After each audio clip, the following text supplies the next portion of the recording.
Bonjour, alors aujourd'hui on va parler de texture. Et oui, bon, après je vous promets la prochaine vidéo, on fera un objet ensemble. Mais je suis obligée de passer par ces étapes-là, et encore j'ai pas fini, parce que je sais qu'il y en a qui se sont encore pas lancés, qui voudraient peut-être se lancer. Donc moi je les aide comme ça, en leur disant ce qu'il faudrait, et puis après, elles verront si elles continueront ou pas. Je pense aux débutantes, celles qui ont, ou alors celles qui n'ont jamais osé se lancer, voilà, qui n'osent pas. Donc, rien de compliqué. Vous allez voir aujourd'hui, ce sera juste une vidéo pour vous faire voir que ça devient vite une catastrophe. Pourquoi je vous dis ça? Parce qu'après, quand vous allez vous promener, vous allez faire comme moi. Dès que vous trouvez quelque chose par terre ou un truc, tiens, ça, je le prends. Et moi, mon mari, il désespère.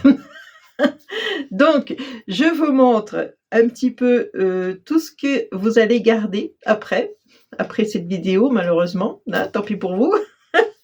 Donc, quand vous achetez, par exemple, des barquettes de viande, à l'intérieur, souvent c'est en plastique, et au fond de la barquette, vous avez des choses comme ça. Voilà. Moi, j'ai découpé, je lave après, bien sûr.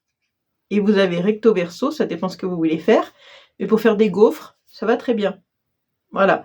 Donc, bien sûr, quand je dis texture, ça veut dire qu'on appuie sur la pâte crue, pas cuite, crue.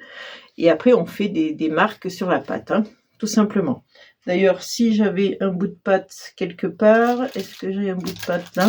Toujours mon petit bout de pâte rose là qui se promène. Vous voyez, vous appuyez fort dessus.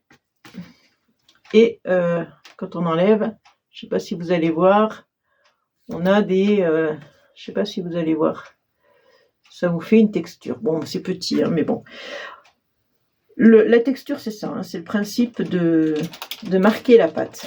Donc, encore une barquette, vous voyez, transparente, mais toujours pareil, dans le même esprit. Là, ça fait un peu nid d'abeille. Tiens, pour faire un truc sur les abeilles, c'est pas mal ça. C'est la même forme hexagonale, là. Voilà, donc récupérez, vous découpez, hein, au fond de vos barquettes, vous en avez. Quand vous avez un vieux pantalon que vous jetez, récupérez la fermeture éclair. Parce que si ça dépend ce que vous voulez faire, vous pouvez faire l'empreinte de la fermeture éclair. Donc vous allez voir, hein, vous avez des enfants, des clipots, ça va très bien. Moi j'ai même ça, c'était à mes enfants, ils avaient de la pâte à modeler là, et j'avais gardé ça, je ne sais pas pourquoi, c'était pas, ça m'amuse. Voilà, donc vous gardez. Vous voyez, même ça, c'est du plastique, voilà, ça peut faire comme la fermeture éclair un petit peu.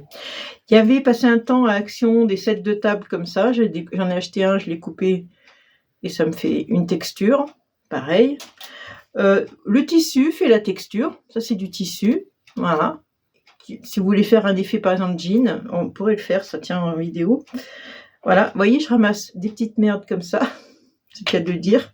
Des petites choses comme ça que je ne sais même pas ce que c'est. Mais j'y ramasse. Ça peut marquer la pâte.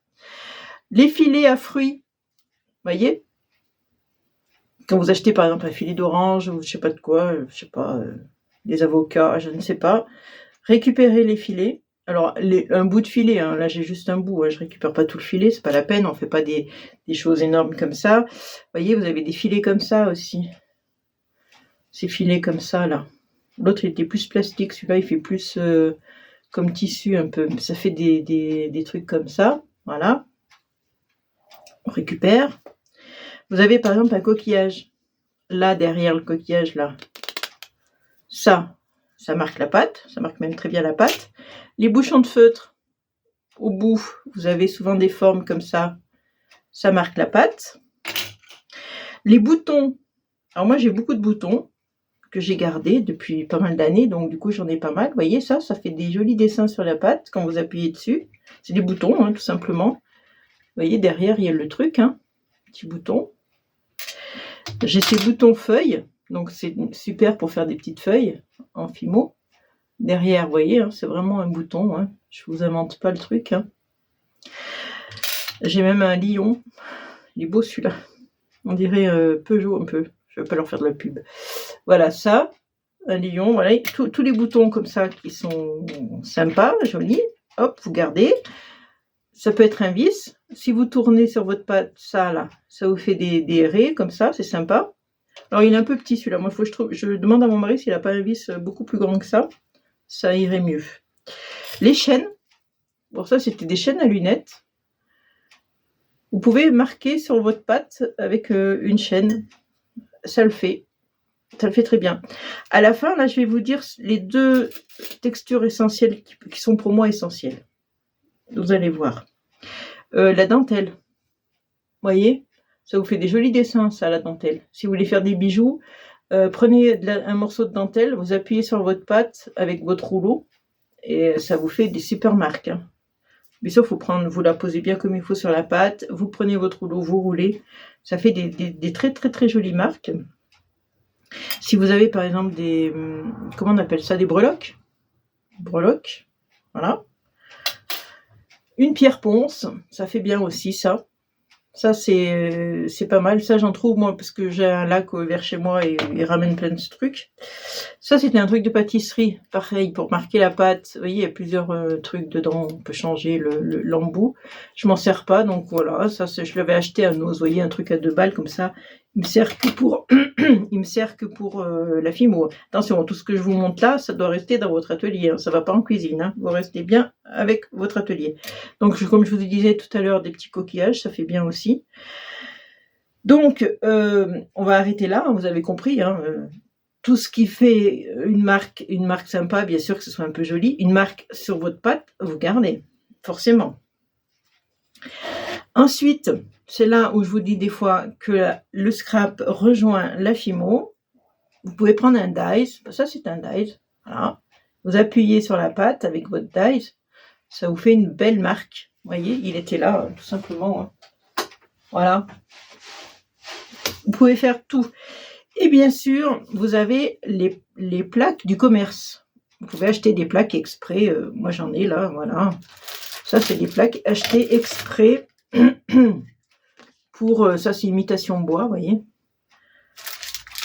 Ça c'est imitation brique. Voilà, vous avez des plaques exprès aussi. Hein. Vous pouvez les acheter dans le commerce. Ça, je les ai achetées en ligne hein, sur un site. Vous voyez, vous avez toutes sortes de plaques. J'en ai plein. J'en ai encore dans le sac là. Donc imitation pierre, on dirait de la pierre. Ça dépend ce que vous voulez faire. Hein. Si vous faites des bijoux ou des objets, c'est pas pareil. Donc, je vais vous montrer maintenant mes 2 indispensables, enfin pour moi. Le premier indispensable, surtout celui-là, c'est du papier de verre. Alors, il est assez grain, c'est un grain de 70, donc assez gros. Hein. Vous voyez, papier de verre, tout simplement. Hein. Vous voyez, c'est du grain 70. Donc, il est assez gros. Comme ça, il marque bien la pâte. Donc, je découpe un petit bout dedans. Hein. Vous découpez un petit bout, pas besoin de prendre un gros morceau à chaque fois comme ça. Vous découpez un petit morceau, vous le gardez. Et ce sera votre petit morceau pour faire votre pâte polymère. Et ce que tout le monde a normalement à la maison, normalement, le papier d'aluminium. Alors, attention au bruit, parce qu'il va falloir le froisser.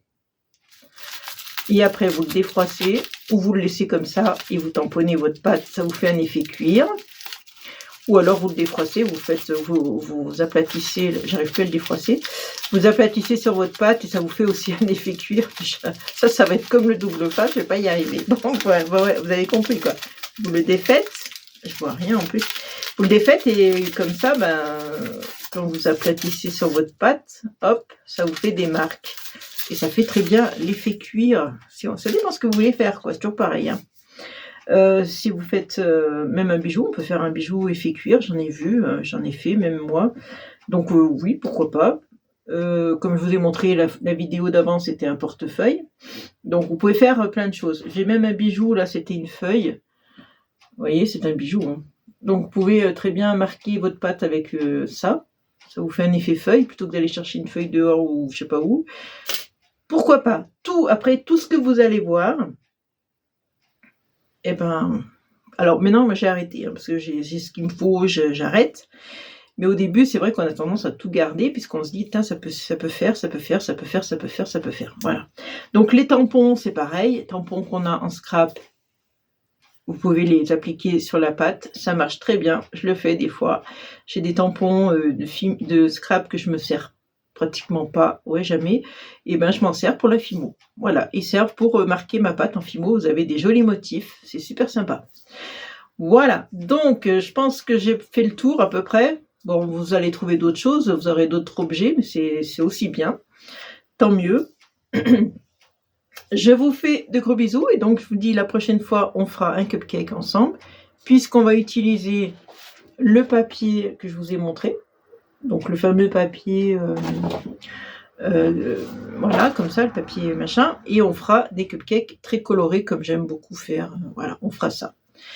Voilà, enfin on en fera un, j'ai pas besoin de faire tout ça, que je vous en montre un, vous aurez compris pour tout le reste.